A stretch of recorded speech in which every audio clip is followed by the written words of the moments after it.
as well as the city solicitor. So there's a lot of work to be done here, but. And again, and I thank everybody for showing up tonight, and I'll be happy to speak to all of you individually. But again, this would only, again, I want to really stress this would only get them to phase one. Phase one would just, again, from there they would be able to acquire the advisory opinions, the public hearings, you know, and a lot more of the negotiating. Again, they've already taken out the rentals, which I thought was fair. Maybe they could come back on units. Maybe they could expand the garages. Maybe there is room to work. As opposed to what was proposed years ago. I mean, you said it could become rentals. Now, say hypothetically, I own it, and I ask for a I can rent that, or would they have to get permission from the HOA? Right, they would have to. I don't know. Depend on the condominium association's bylaws. it would have to be, again, on their bylaws, and most of them are, you know, pretty. How many here today, by a show of hands, would be in favor of this going forward? Oh, okay. And again, I don't mean going forward as a vote. I mean forward just to learn more. And so, would everybody here be comfortable with just going to planning? It's not going to get to the council. It would only get to planning. So they'd be able to come back with the advisory opinions and the zoning. And the zoning board is pretty tough. Well, I'd like to get rid of the eyesore. That's what I'd like to do. Okay, yeah, and that's what I look at. When somebody asks me, do I have to look at that? I look at it every day, so. And I don't want to see that. I would like to see something there, but I want it to be something that's going to improve the neighborhood and bring the values of the properties up in our neighborhood. That's a very reasonable request. You know, I'd like to see it, but I don't want $1 million cars all around because the streets aren't wide enough as it is in these crowds. And as your councilman, I just don't want to run away from every project. I want to at least be able to present you, work for you, work my hardest with Diane and the developer to try to see if we can just achieve a balance and a negotiation that, that just improve. Yeah, I would just say on the traffic, I mean, at one point, up until about a month ago, I lived in that area, and I would, going back when Watters was still open, when the other building, the Platt building, was the administration building. I mean, you'd have a parking lot full of cars of administration. They all get out at 4 p.m. You'd have the school getting out. If those streets could handle that traffic, I think they can handle these people coming and going at different times of the day. So I really don't see the traffic concern. I understand the parking part, but I don't really see the traffic concern. I think this is a huge improvement over what we saw. Very glad to not see that apartment building, but I think Yes. there could be improvement. I hear what people are saying about the parking. And I agree. Too many units. Is what's driving the necessity to squeeze so many units in here? Is this priced higher than the lots that you would normally sell individual lots for Mr. in this Hearn, area? please. Yeah, that's basically what it is. It's spreading the cost to the number of units. There is, I don't know what the sales price will be worked out with the city, but there isn't a large cost with demoing those buildings. So is demo more? Yeah, it's big. I mean, we don't know yet on the asbestos That's when the tanks. city can kind of just to get some things. What's there ridiculous? Like you shouldn't have to be building like that. No, and I agree, and that's why, having expressed your concerns, maybe we should work on some of those concerns. Like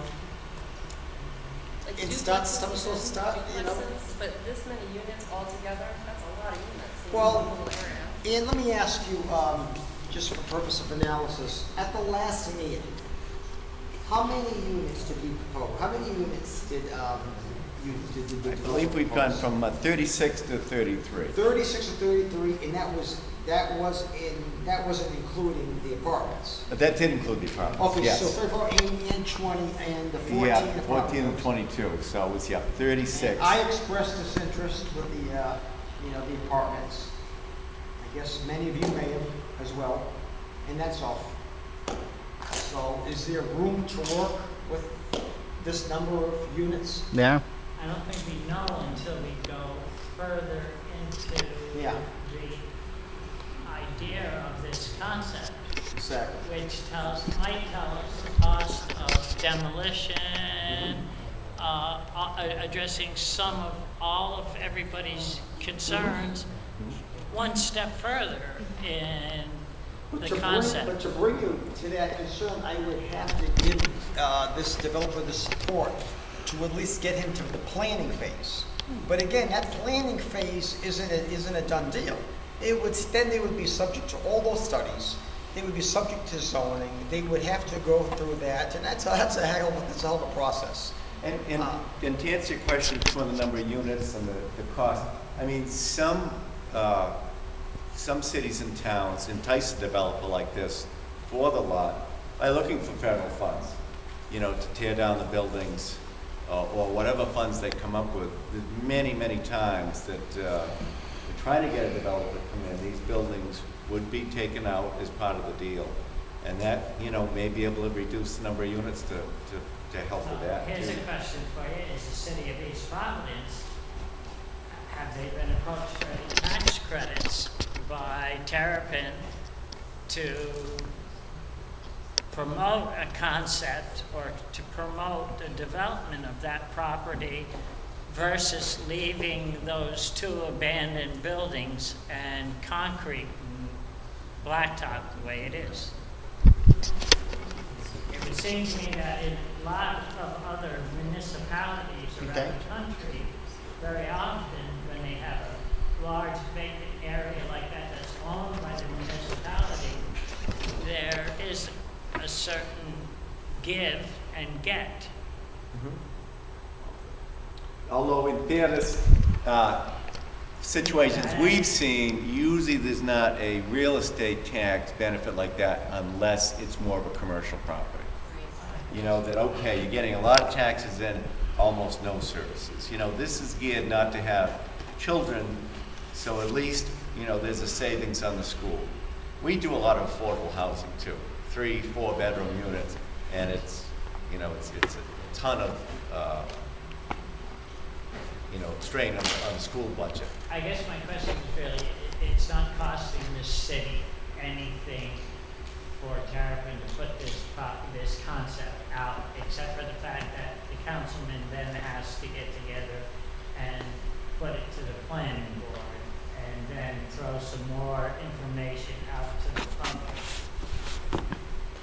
That's why I mentioned too the federal grants. Usually there's some kind of CDBG money. A lot of times it's pledged for demo. Some kind of, not necessarily brownfield, but that kind of things that probably could go to it too. Not city money, say per se. And with this developer, just over the years, what has evolved, the one thing that I did appreciate about this developer, and so this was the history of proposals made. Actually, I'm sorry, this was just a comparison. This was built in Cumberland. Okay, this was built in Yeah, Cumberland. that was built in Cumberland, just to show you some different ideas. But the 2014 drawings, Mr. Councilman, are there and there. Yes, that's the history of the first developments that were proposed, where they were looking at 70 units, and this would restore these schools that you have now in place, provide off-street parking, and just infill the units in between with a building there.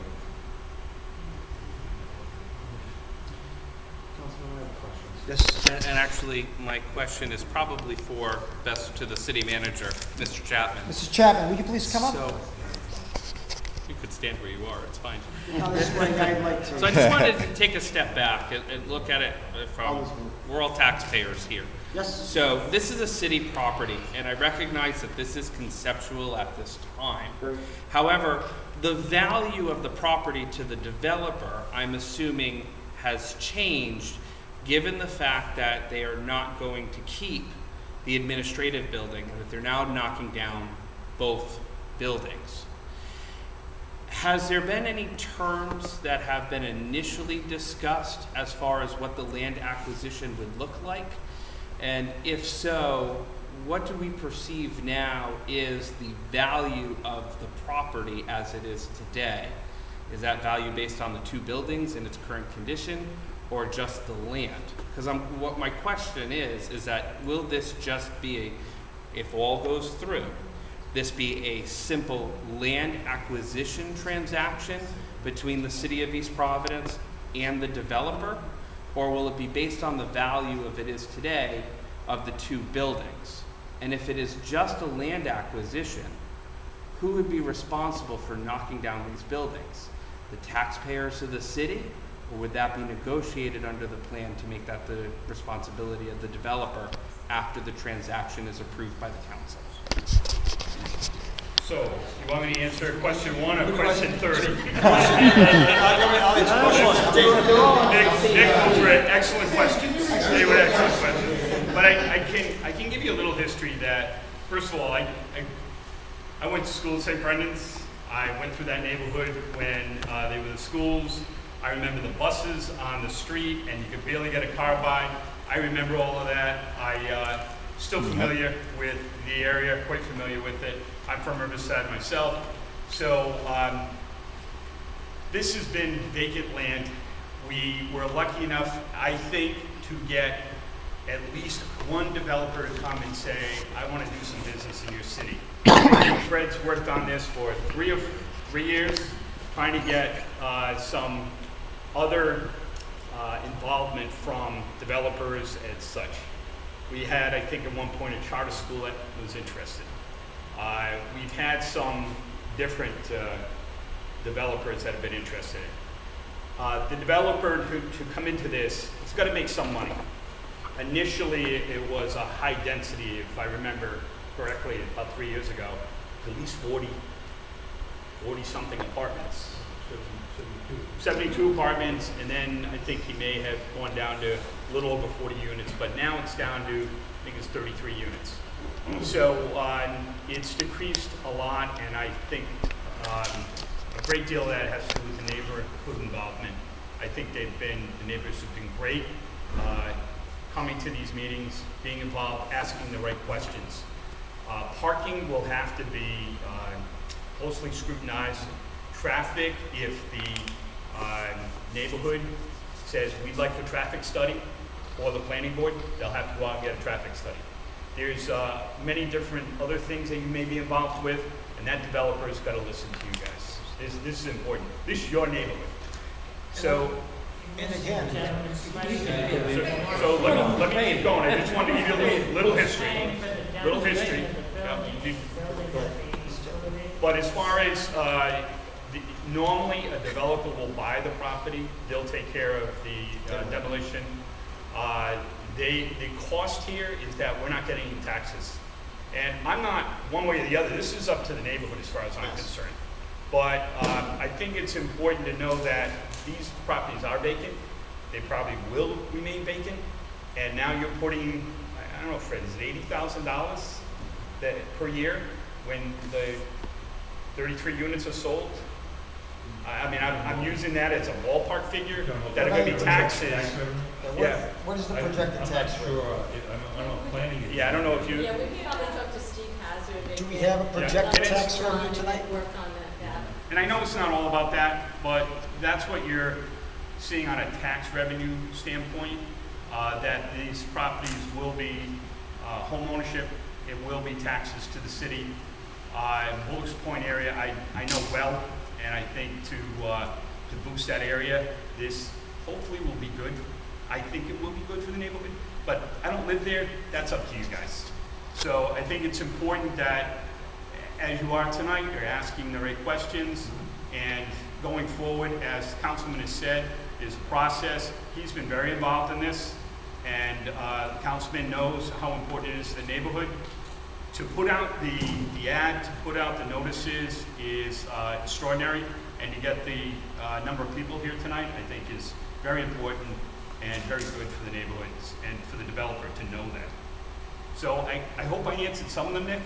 But to still answer that question, it's taking if Terrapin goes ahead with this concept, Okay. and they're purchasing, are they purchasing the buildings as they are for whatever they may be worth at this dilapidated stage or stage, and the property, and are they gonna take care of demolishing them and remediating any possible property that needs to be remediated, or is that still in the concept?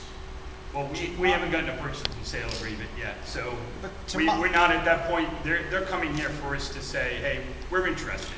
We want to do this, and it is very preliminary. So when it comes to that point, normally what happens is they'll buy the land and they'll do all of that. And it's part of the purchase price. You know, so if you're purchasing something for $1 million and then you've got to put demolition costs in, remediation, et cetera, that price might be reduced by how much the seller would normally do for that. So the seller's not responsible, but essentially they're paying for it by giving less on the price. But the taxpayers aren't going to be responsible. Oh, we're here, trust me, I'm here to make sure the taxpayers get the biggest bang for their buck. So when the city sells it, which right now, it's sitting there vacant, there's no taxes. When the Budget Commission was here, they wanted all the properties sold, all the vacant properties. So we're in the process of selling, or trying to sell Union Primary, Oddfellows home. This property, Oldham's vacant, but that's the school. The school owns that at this point. Unless they abandon it and give it to us, that's their property. So we're trying to work with redeveloping the neighborhoods and selling those properties and put them in a good situation. Union Primary, we had some very good developers that came forward that are interested in purchasing it. The Oddfellows home, we did a presentation on that. We have one excellent developer. So it's a process, and we're trying to redevelop East Providence and make it a little bit more friendly and tax friendly as well. You know, get those taxes and less that you're gonna have to pay. And that's another thing. Economic growth is what we're focused on. And again, we're all taxpayers first. I've been a homeowner in Riverside for the last 20 years. I'm a taxpayer first. City manager is a lifelong resident of Riverside. He's also a taxpayer.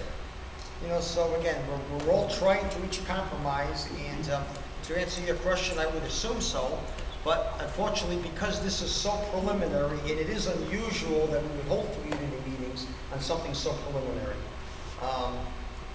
But the only way we'll be able to get to that phase is to have your support to be able to vote this to the next step to the planning department, where we can further study. And again, just to reiterate, you know, this is for you. This is your neighborhood, as the city manager said. This is your. But we're getting nothing right now. We're looking at a building that's covered in graffiti. It's not bringing us any revenue. I mean, that would be a break, you know? So that's the question. So maybe we could work around those traffic concerns. Maybe we could lower them up these. We already excluded the rentals. So when they have to do the company who's developing it, they have to demolition. Yes. Is the city gonna watch over them? Who gets to watch over them? And what people are they gonna be bringing in to do this? As building official, we have a process that. And we'll know, so Yes. I looked at last check on that. When Kettle Point was going through that demolition of the rock and ledge, et cetera, they had to come to us and blasting to get permits. So yes, we're aware of that stuff, and they have to get permits as well for the demolition. Yes. And you can notify us when the demolition is going to happen. If we got a 3-year-old and I want it gone. Yes. Well, and that's why we took the initiative to stop us early. You know, again, this is the second, and hasn't even, you know, and it's still so preliminary, it's still on screens. If you see the dead giveaway, it'll be the wrecking ball coming through.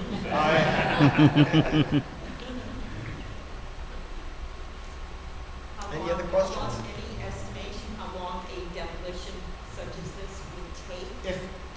Once all the studies are done, well, going back, Miss Feather, and again, we wouldn't get there until, no demolition would take place until after this went through planning, after this went through zoning, and after they had the blessing of the council, after they had the support of the council. I'm sorry, I didn't hear the question exactly. How long would demolition take? Yeah, how long is that process? It would depend on exactly what they needed to do, and as Mr. Chapman indicated, they would need a demolition permit. So, we don't know. It depends on what's there, asbestos, whatever, or nothing. Yeah, I can tell you demolition companies like, I mean, get it on, get it done. Yeah. They're Yeah, on they it. might not be They got the next job to go to. Months of- So, yeah, they don't like to disturb the neighborhoods. Yeah, It won't be lots, no. there's so many regulations on the, demolition today as opposed to, 20, years back. It's a very different business today. Any other concerns?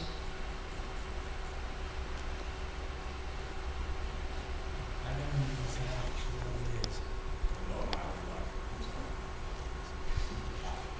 And, I don't live in a house, but I live on a job.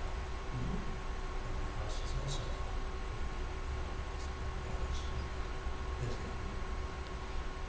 But, you're all smart people. And I think that let things go, as the lady said, and continue to watch each other. If you get a letter, tell us, the ones you do get letters. If you're in agreement, you don't have to. If you're in agreement, keep your act. If you want to, keep that. I thought many days. Diana works for that. And you have my commitment as a counselor, at any time, this can, stopped. I just, and again, it's your neighborhood, do you want to give it a chance? That's, but, so it would be, again, everything would be subject to your concerns. Nobody would, this vote would not, nothing would, all your concerns would be addressed. We're all very aware of your concerns. And again, I'm here for you. I'm here to represent you. I'm here as your advocate, not the companies.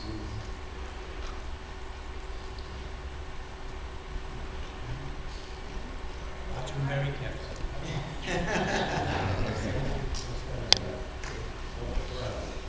Overcrowding, traffic, anything else? By the way, City Hall has AC, so if you want the next start off. City Hall. And again, I just wanted to say to everybody in this room, I appreciate everybody coming. I'm going to try to hold a ward meeting to address all your concerns regarding water, regarding what's going on in the council, what's not. I'm going to try to schedule that meeting. I'm going to do my best to schedule it before the next council meeting. And if you don't all get notice of me, it'll be up on the city website. I'd love to see you all back there and hear all your concerns, review my performance, what you'd like to see moving forward. I relied on the announcement in my mailbox, but I only had 2 days' notice. I only got the notice for today's meeting like 2 days ago. Well, it was also in the post. Yeah. Yeah, it was in the post. I don't like 2 days ago. Yeah, I was like, whoa. But again, and I can assure you, there is no scheduled council meeting until July 19th. So I think this date was picked, but I'm glad you made it. Yeah, thanks for all your input. And if anybody would like to speak to me one-on-one, I'm here to answer any of your questions. Thank you. Everybody.